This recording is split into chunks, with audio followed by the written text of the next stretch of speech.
terima kasih kepada Bapak Polres Aceh Timur, Resimen 1, Gedung Alam Bogor yang telah turut kiranya bersama kita semua di SD Negeri 1 Belanggum, Kecamatan Juluk, Kabupaten Aceh Timur, sedang lagi membersihkan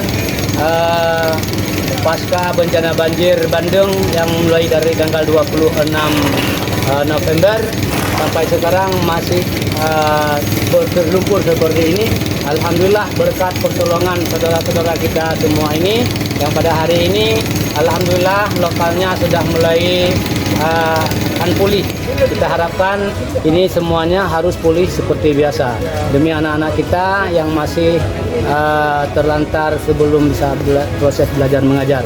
Alhamdulillah kita doakan semoga cepat kita laksanakan proses belajar mengajar seperti biasanya dengan ada berkat pertolongan saudara-saudara kita, bapak-bapak yang sudah berada bersama kita. Alhamdulillah, terima kasih kepada bapak semua yang telah bersama kita membantu kita ini semua. Insya Allah barakah dan diberi keselamatan dan panjang umur oleh Allah Subhanahu Wa Taala.